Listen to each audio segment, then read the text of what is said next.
A Chinese grandpa ran an entire marathon while smoking cigarettes. HelloFresh is accused of using monkey labor for their coconut milk.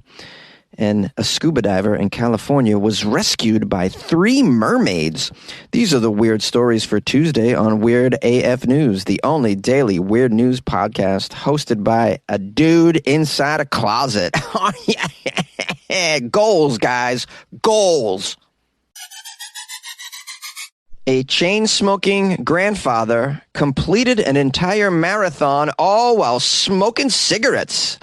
I guess you could call him a long-distance runner. Hey, how about that, right? That's a good one. Oh, this story is going to be filled with puns. I'm just warning you. You might want to shut it off if you can't handle it.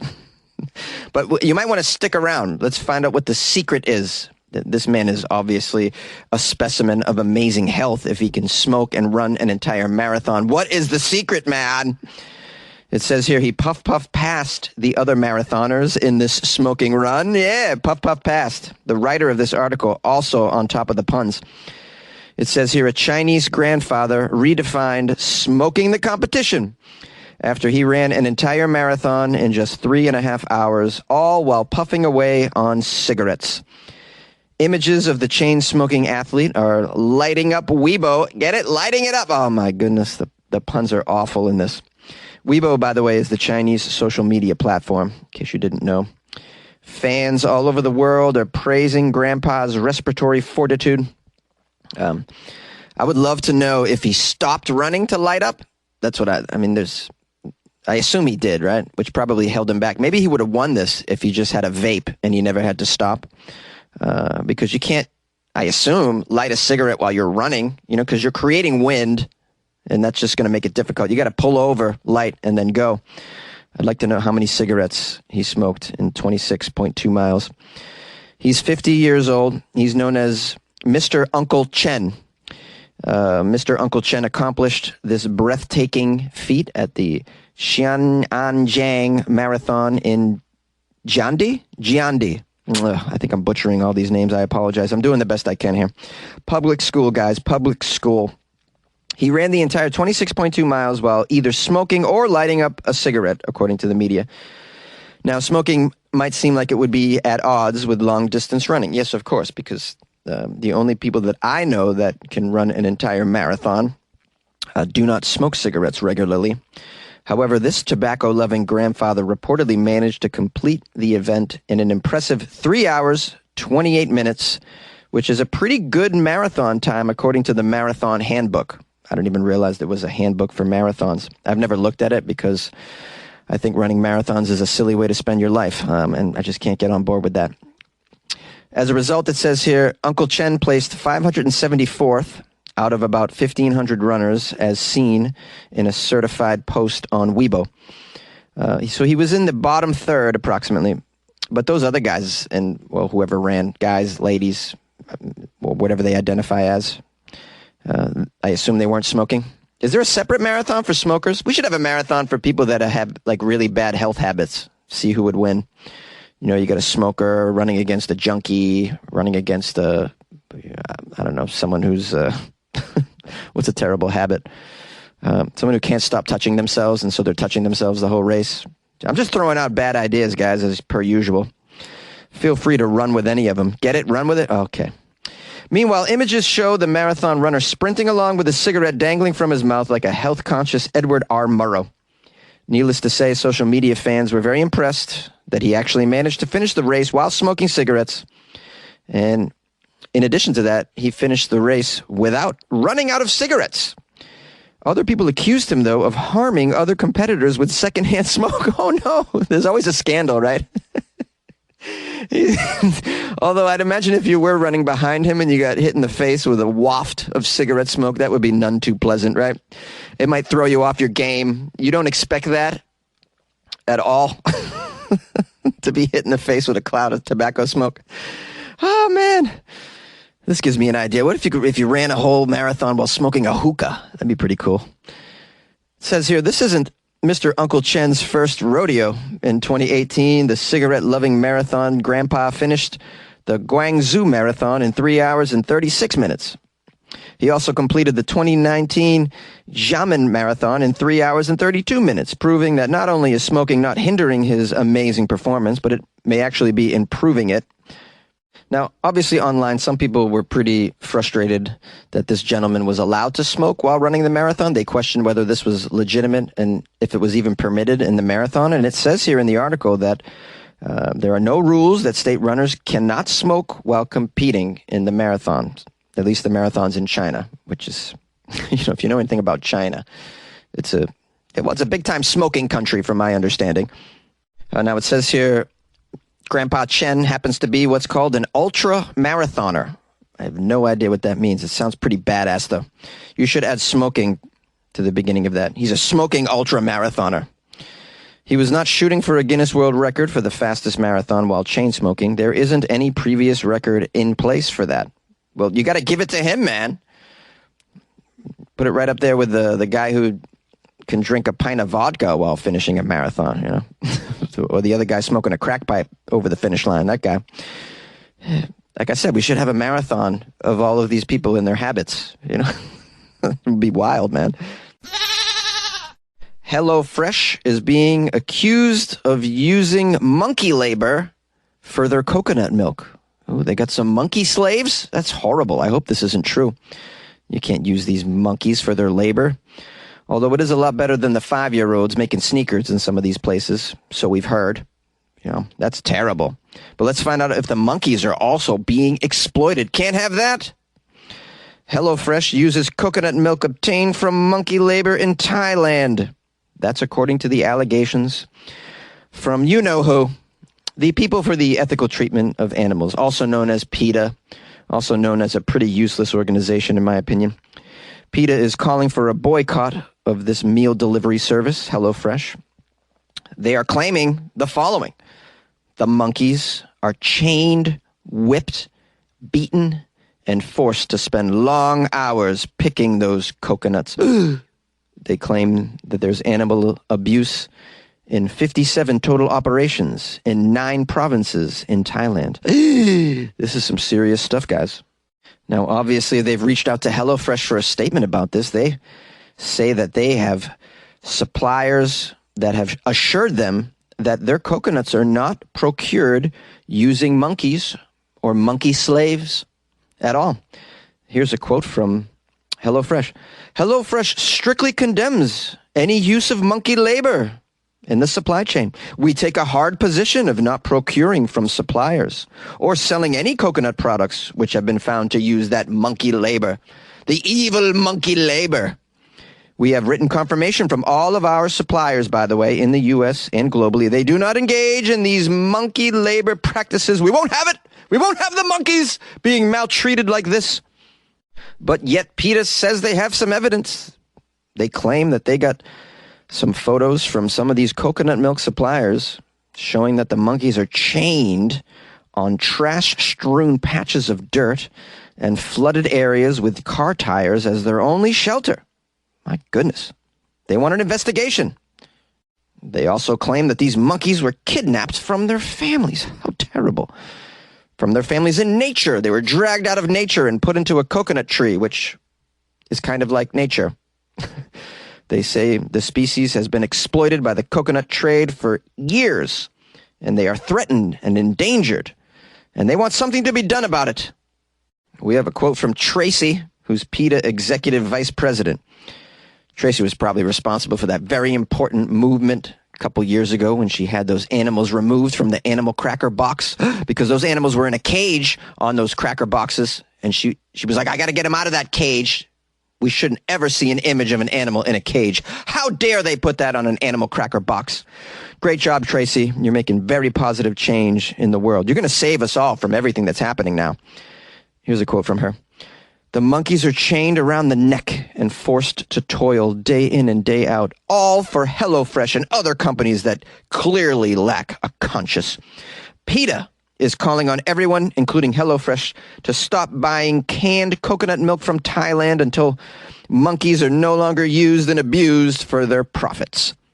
Now, in case you're wondering how big HelloFresh is, well, the company has 7.5 million active customers in the third quarter. a 3-month period in which the company netted more than $1.9 billion in revenue. So, big company. PETA, for years, has urged companies like this and people not to purchase any canned coconut milk products manufactured in Thailand due to these animal abuse claims. The group in 2020 obtained such a commitment from U.S. grocery brands, including Walgreens and Stop & Shop, so they did get some traction. Again, these are, according to the story that I have here, allegations only. You could send PETA a video of a monkey in a tree and say that that's monkey slave labor right there. So I think we need a little bit more concrete evidence than this. And but if you are bothered by this, then don't buy your coconut milk from Thailand, I suppose. That's what you could do as a person who has some power over the situation for yourself in your own life. I don't know about convincing the rest of the world that monkeys are being used as slaves without proper evidence. But this is what PETA does quite a bit of. I think they have a lot of time on their hands and a big budget, so they get into these situations quite frequently. And at the end of the day, how do we even know that PETA isn't using animal slaves? Could be a thing. Could be using some hamster labor to tweet. We don't know. I think we need to look further into this matter. Stupid. Does mainstream news get you stressed? Do you live in Florida? Life can be overwhelming, guys. Stressful symptoms can include no motivation, feeling helpless. Maybe you're tired all the time. Maybe you're burned out, my friend. In those times, it's very important to talk to a professional who can help determine what's causing the stress in your life. Well, BetterHelp is a customized online therapy that offers video, phone, and live chat-only therapy sessions. It's more affordable than in-person therapy, and you can be matched with a therapist in under 48 hours. Weird AF News listeners get 10% off their first month at betterhelp.com/weirdaf. That's betterhelp.com/weirdaf. And good luck with your health and good luck with your life, man. Yay! A scuba diver was saved from drowning by 3 mermaids. Ooh, I'd love to be saved by some mermaids if I was in trouble in the ocean or a hot tub. Yeah. 3 mermaids and me in a hot tub. I think that's a good way to spend the afternoon. Save me! Save me, ladies! Save me! A trio of mermaids apparently rescued a man from drowning. Drowning? I added a D. I don't know why. I'm a moron. Well, they saved this man after he lost consciousness towards the end of his scuba dive in California. His name is Pablo Avila. His son and a friend had chosen to scuba dive during a trip to Catalina Island, which is the southernmost island of California's Channel Islands. Now, the day that they happened to be scuba diving fell on the second day of a mermaid training course at Casino Point, which is also located on Catalina Island. So there was a mermaid training course. I didn't know that existed. What are you training these mermaids for? Do they eventually become lifeguards? Or do they just go out to sea? Go bring joy to all the beaches all along the lands? Mermaid training course. Fascinating. I think we need more information about the mermaid training course, really. Ella Jimenez, age 33, of Miami, a professional mermaid performer and a diver who has 6 years of experience, was teaching an advanced mermaid course certified by the Professional Association of Diving Instructors, also known as PADI. As part of the course, you can take a mermaid course. That's amazing. Wow. Can you take a Loch Ness Monster course too? I want to act like a Loch Ness Monster and never be seen. Here's a quote from Jimenez, the mermaid leader. This was my first time teaching the course in California. That's it. So, lucky her. She gets to save a man who no doubt was completely surprised to be rescued by mermaids, I'd imagine. I would have assumed I was dead at that point. Oh, is this heaven? Heaven's a bunch of mermaids. Oh, all right. That kind of makes sense. About midday during her class, Jimenez heard someone shouting, "Help! He blacked out." It was only a short distance away from where all the mermaids were training in the open water. That was when Jimenez and her students, mermaid in training Elena Marie Garcia, age 26, and mermaid in training Chin Berger, sprang into action to provide rescue, all while wearing their mermaid fins at the time. Garcia is from Avalon, California, and has a mermaid certification and scuba diving certification, and works as a firefighter. Wow, that's wild. This woman's quite amazing. They're giving some history of the other mermaids that were in the class. I don't think we need that. It says here, a mermaid trio swam to Pablo and his scuba companions, helped them remove his heavy diving gear. Garcia said Pablo was foaming at the mouth at the time she arrived and was unconscious. So what did they do? She says, I gave him rescue breaths in the water. Wow, that means mouth to mouth, right? Imagine that. You just come to and there's 3 mermaids with their mouth on you. Sounds like heaven. Garcia says, my training kicked in and I had the muscle memory I needed to get his scuba gear quickly and efficiently off. Oh, you got mermaids taking off your clothes. It's amazing. The other student helped remove the weights, all while giving breath every 5 seconds. So this guy comes to, and there's 3 lovely mermaids taking his clothes off and putting their mouths on him. It just sounds like an amazing way to wake up from a scuba diving event gone wrong, right? It says here, amid the chaos, mermaid class photographer Darren snapped photos of the rescue and shared them. The images show the mermaid trio hoisting Pablo and his scuba tank gear near the surface. So the mermaid class even has a photographer. That sounds like a pretty good gig. Anything surrounding mermaids sounds like a good time. I'd love to do a comedy show for a bunch of mermaids. I'll be on a surfboard, and they can just be in the water all around me. Sounds like a lovely way to spend an afternoon, really. What else do we have here?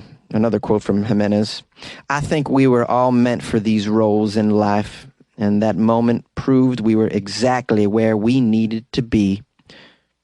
You know, when I think about it, it's really incredible to know that a group of mermaids can save someone in a pinch like this. Considering herself a lifelong mermaid, Garcia said she received scuba certification at the age of 14. She went on to become a springboard diver and a mermaiding hobbyist. I have always been drawn to the water. I officially started mermaiding with the tail about 4 years ago and found my passion all over again. It feels so surreal to have rescued Pablo like this. I feel so many emotions.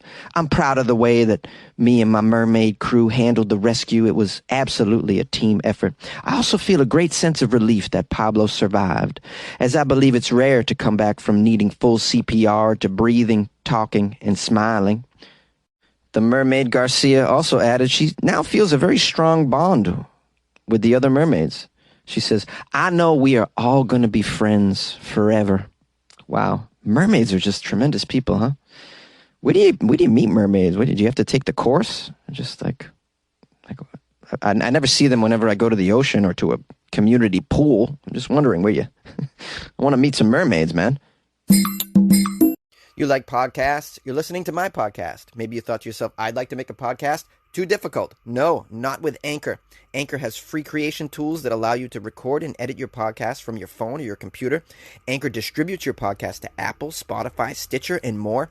They have advertising integration, so you can even make a little money off your podcast. Everything you need to make a podcast in one place. Download the free Anchor app or go to anchor.fm to get started. And good luck with your podcast. Good luck with your creation. Good luck with your life, man.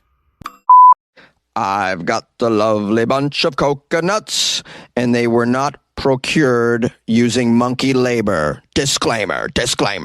Hi, everybody. This is your host, Jonesy, your handy-dandy, trustworthy host. Why trustworthy? Because you know I'm going to be here 5 days a week, guys. You know the deal. That's right.